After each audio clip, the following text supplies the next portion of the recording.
Muy buenas noches, amigos y amigas que nos siguen todos los viernes puntualmente a las 9 de la noche en tu programa Pregúntale a tu abogado. Les quiero recordar que estamos transmitiendo desde el módulo de atención ciudadana del diputado Jorge Gaviño Ambriz, quien es diputado a la Asamblea Legislativa en esta sexta legislatura.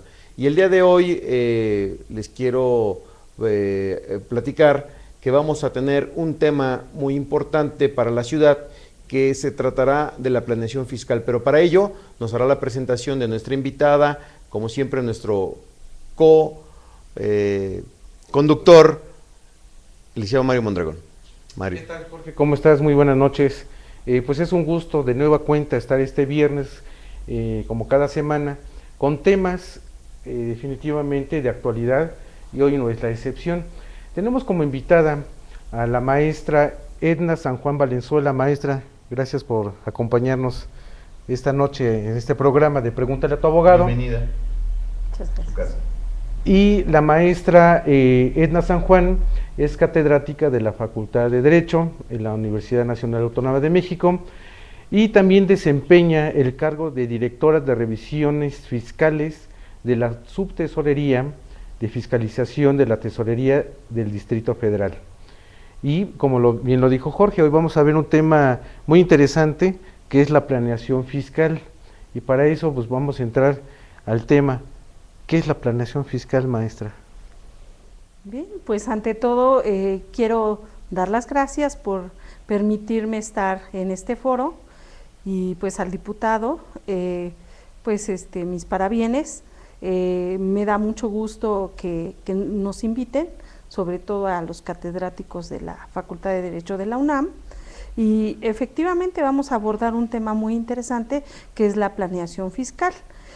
Aquí sí hago la mención a que les platicaré sobre la planeación fiscal, pero no desde el punto de vista gubernamental, sino desde el punto de vista de ustedes, que son el público que nos escucha, de ustedes que son los particulares, los contribuyentes, que desean que su abogado pues los instruya, los oriente acerca de cómo planear fiscalmente una empresa.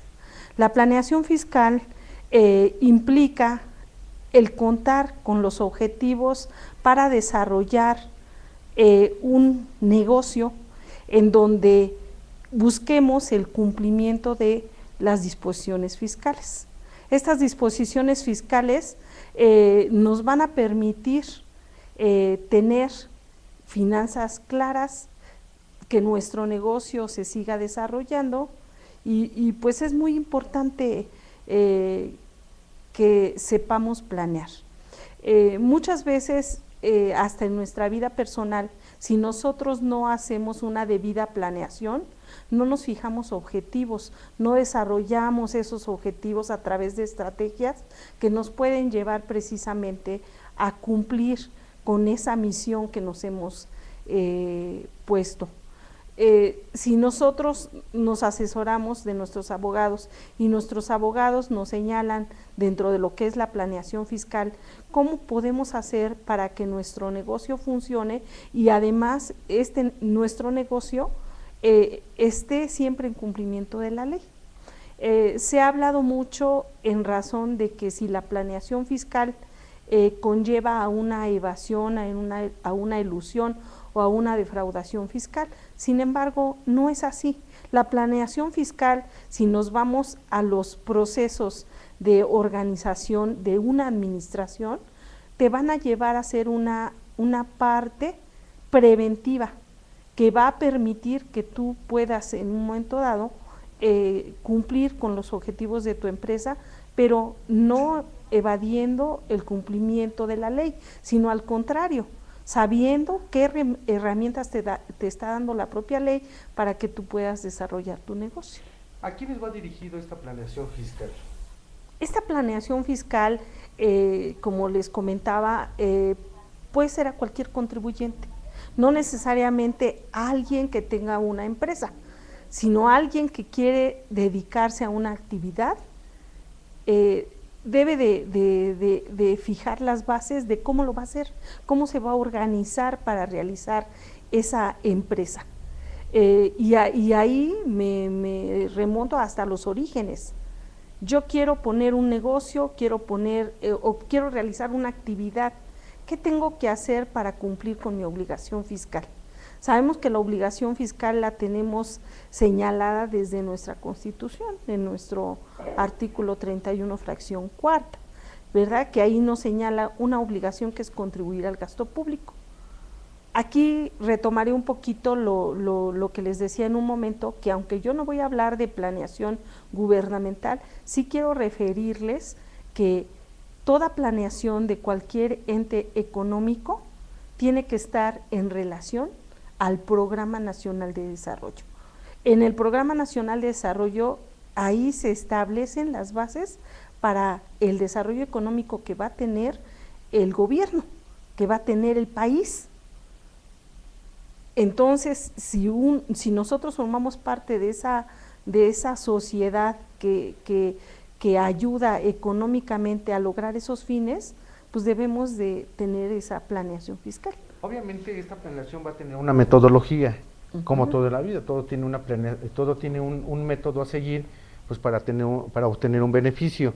¿Qué métodos son los que se aplicarían en esta planeación fiscal que va dirigido precisamente a los empresarios? Como les comentaba, tenemos que hacer un diagnóstico de la persona. El diagnóstico nos lleva a saber desde cómo son sus orígenes, o sea, qué es lo que quieres desarrollar. Y ahí me voy a la cuestión hasta de constitución. Constitución en cuanto a qué sujeto de derechos y obligaciones quiero crear.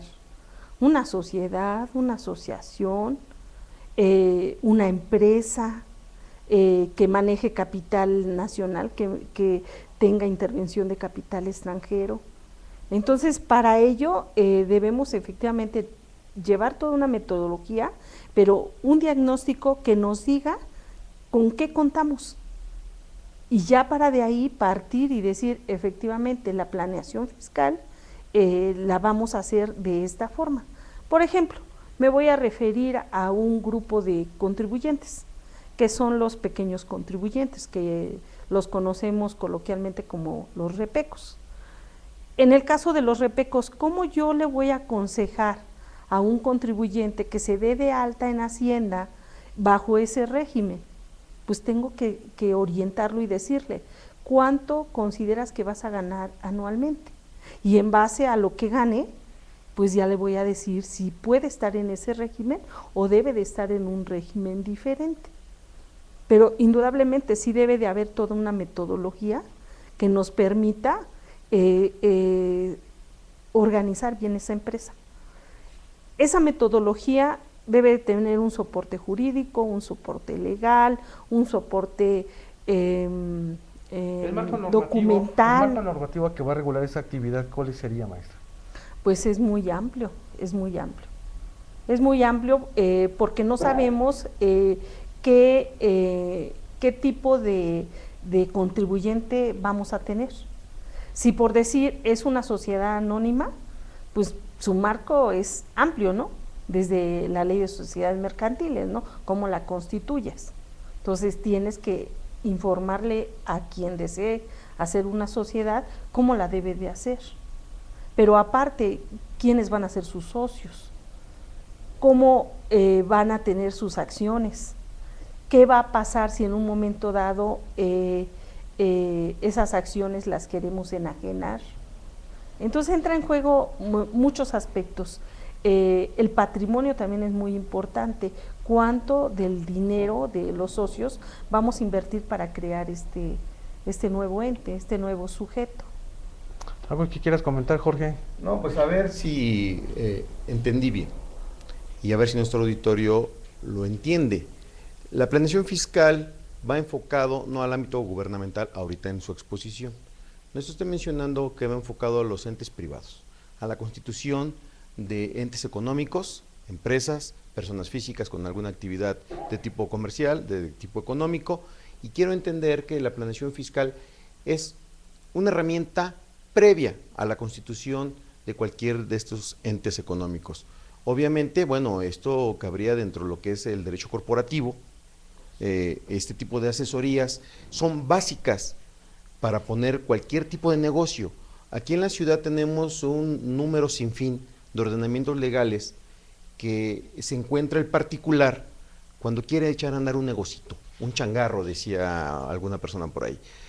Tenemos que cumplir con varios requisitos legales, los cuales a veces el inversionista, la persona que quiere poner un negocio, constituir una empresa en la ciudad, se encuentra con algunos vericuetos legales, desde permisos de uso de suelo, aperturas de negocios, desde la constitución en SA, en cooperativa, en SC, qué tipo de régimen fiscal va a llevar.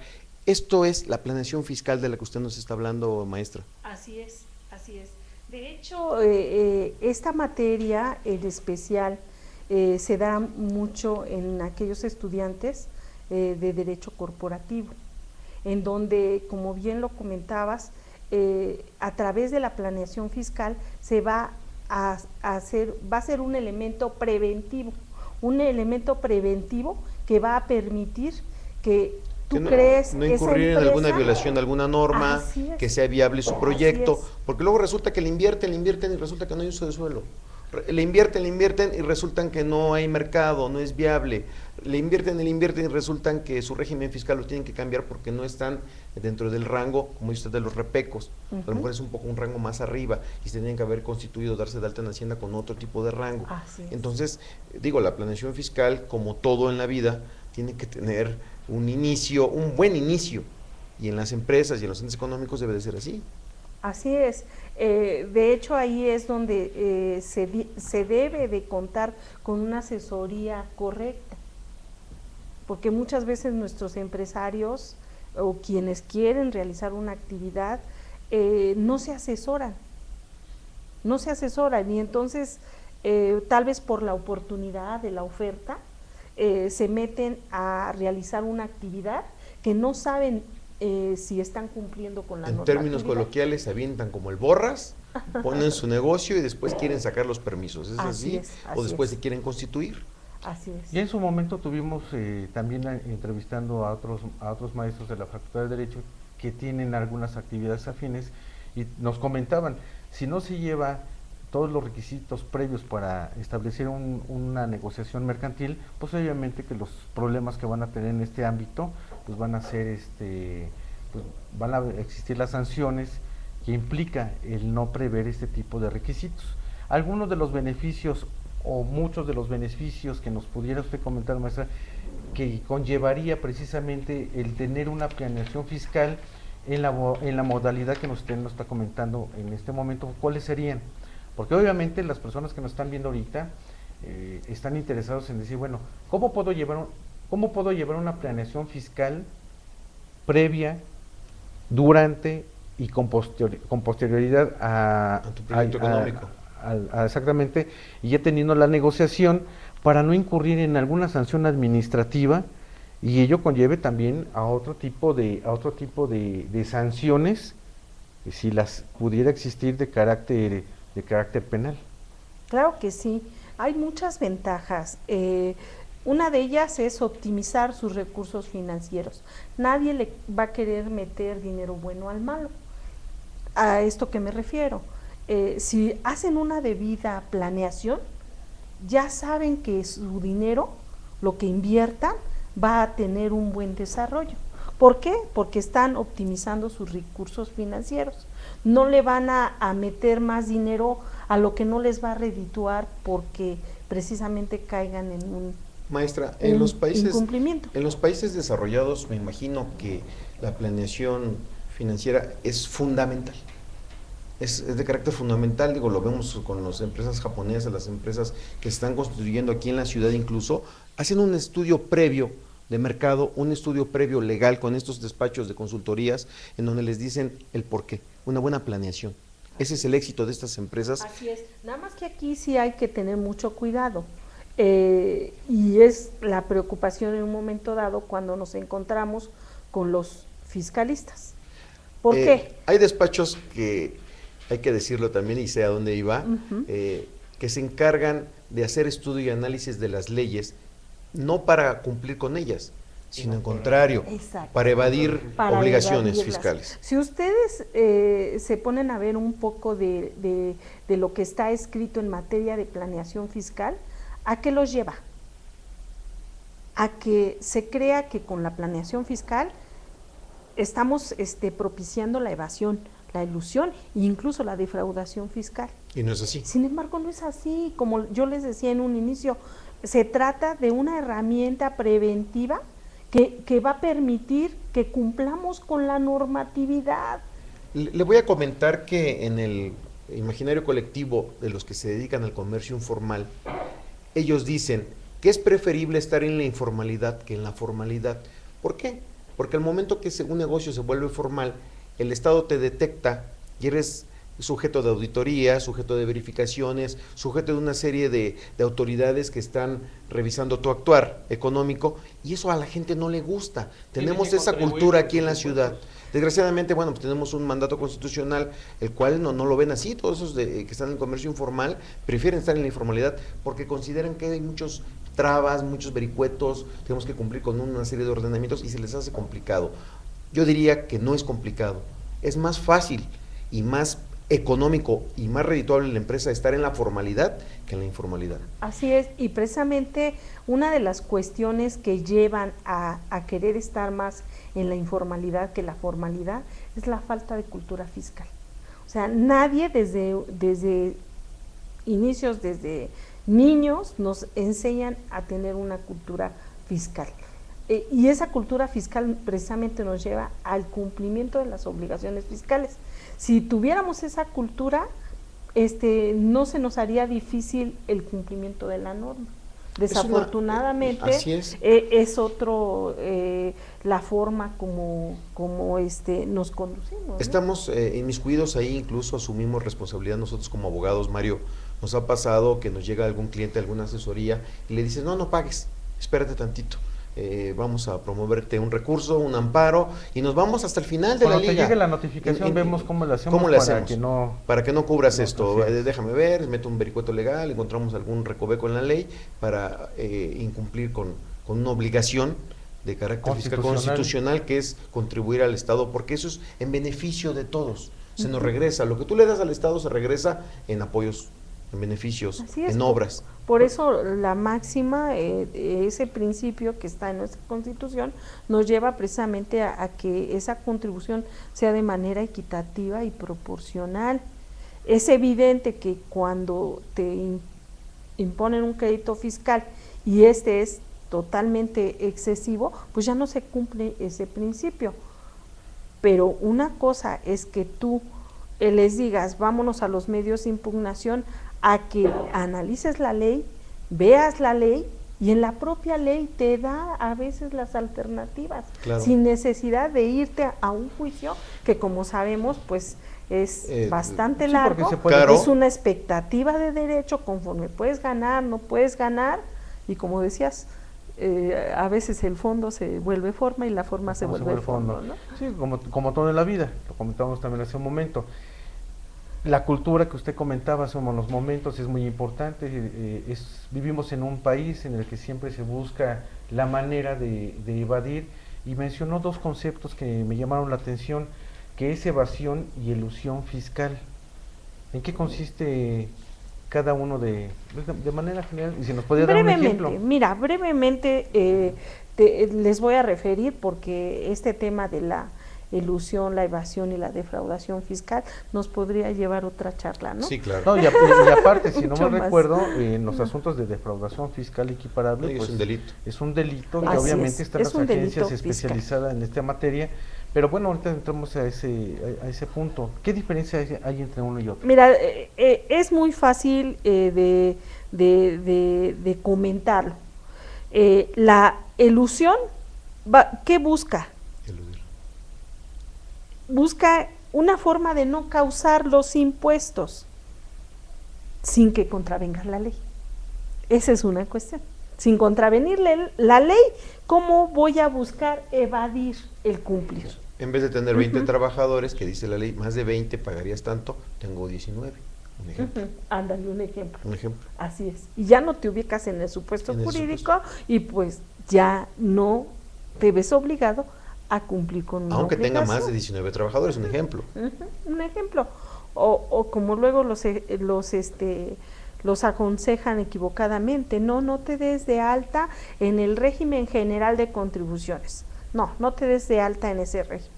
Date de alta en el régimen de pequeños contribuyentes, porque ahí no te van a exigir que lleves una contabilidad en forma.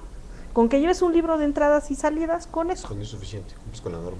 Y entonces tenemos a una gran cantidad de contribuyentes que, perdón, y aquí pongo el ejemplo sobre todo de las taquerías, que perdón, no tienen esos ingresos mínimos que los llevarían a estar en ese régimen de pequeños No, pues imagínese el contribuyentes, fogoncito que en ese son- régimen, que pues son digo, ya 2 me he hecho un millones comercial, al a ver si no me lo cobran. 2 millones al año. Nosotros hicimos una revisión y bueno, aquí no me quiero meter en la cuestión formal del trabajo, pero sí tenemos experiencias en donde hemos revisado contribuyentes que están en el régimen de pequeños contribuyentes Y les cuando corresponde otro estrato. les corresponde otro tipo. Aquí, Pero en ¿por este qué? Es caso, por los beneficios que que la pu- que propia la- que les ley puede otorgar. les da el estar en ese régimen. ¿Cuál sería la sanción en un momento dado, en un momento de revisión o de fiscalización y la autoridad se entera que no están en ese régimen? Pues ya vamos aquí un poquito a entrar a la conducta que nos lleva al delito, que es la defraudación fiscal.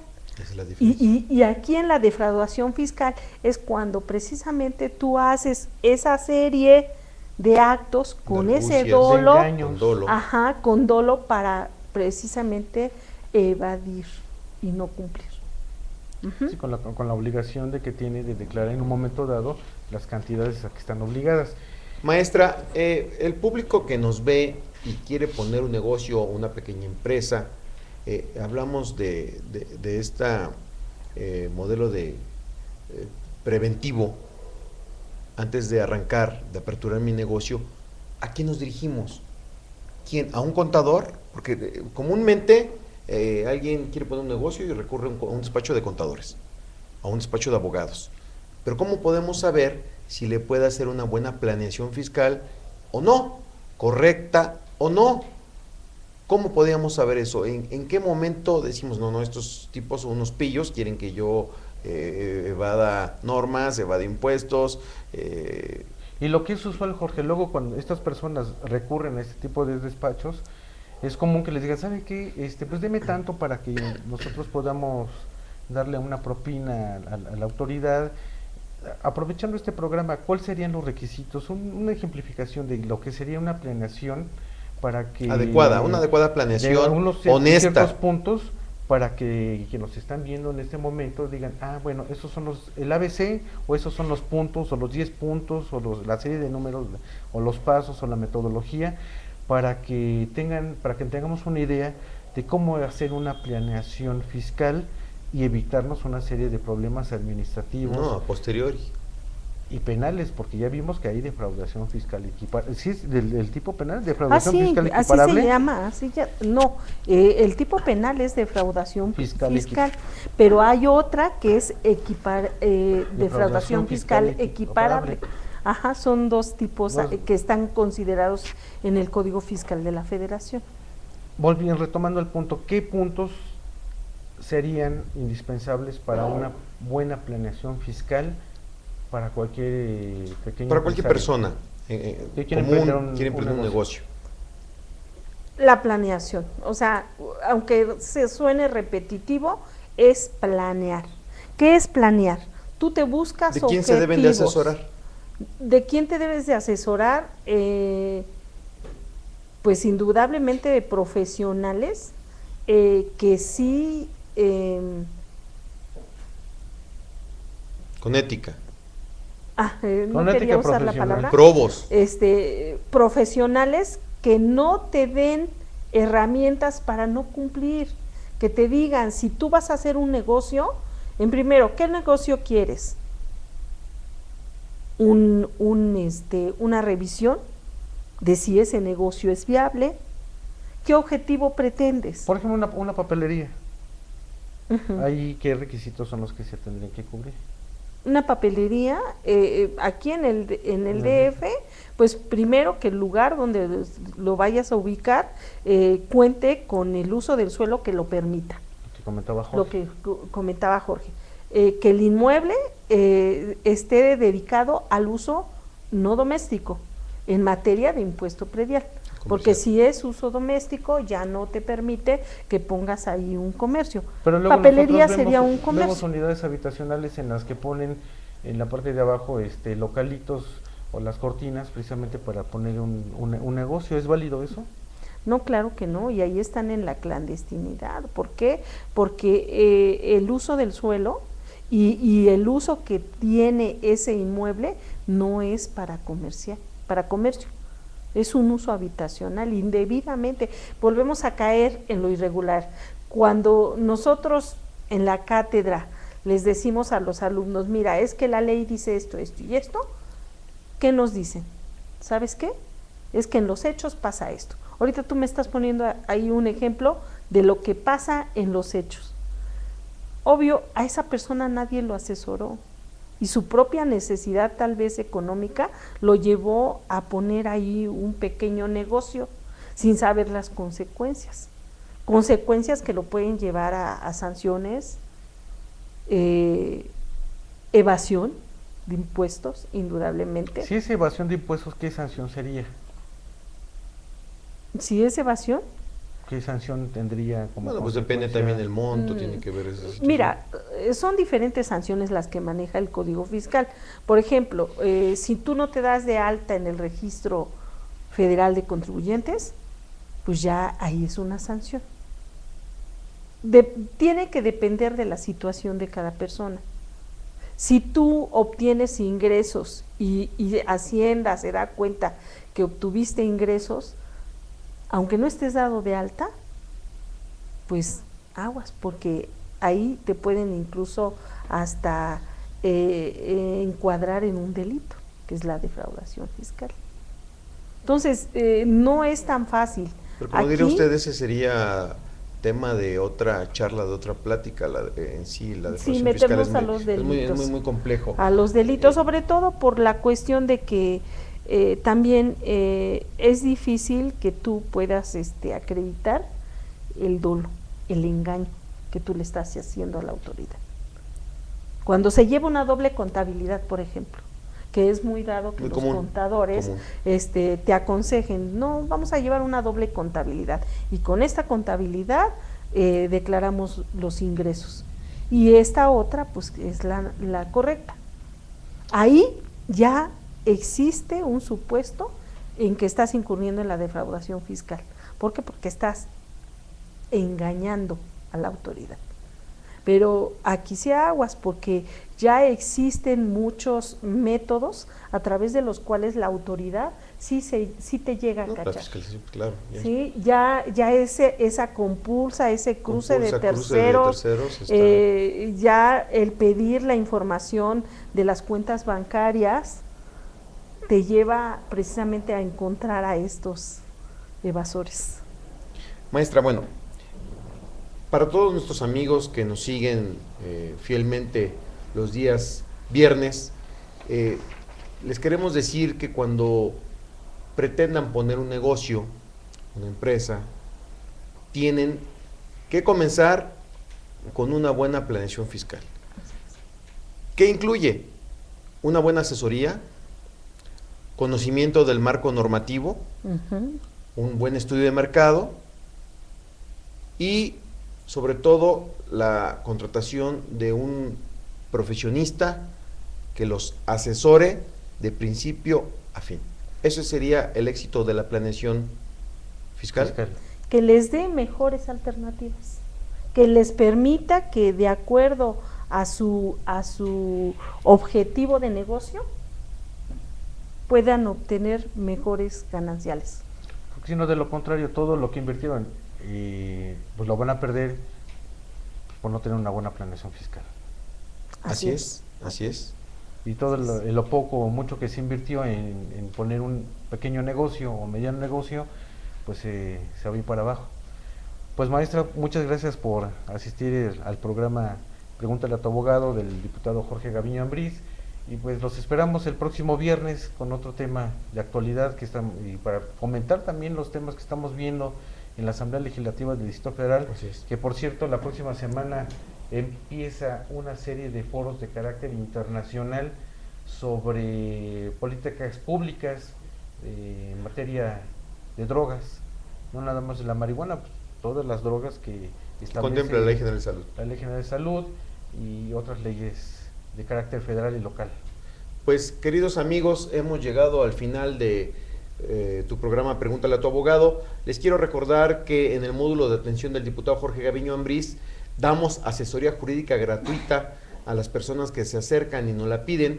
La damos de manera personal, el licenciado Juan Mario Mondragón y un servidor. Acérquense, hemos atendido a personas con problemas de pensiones alimenticias, de carácter inmobiliario, de arrendamiento, de carácter penal, laboral, y nosotros aquí damos la asesoría de manera gratuita y les damos pues algún resultado, algún análisis de su problema jurídico. Acérquense al diputado, acérquense al módulo, es para todos ustedes. Muchas gracias y buenas noches.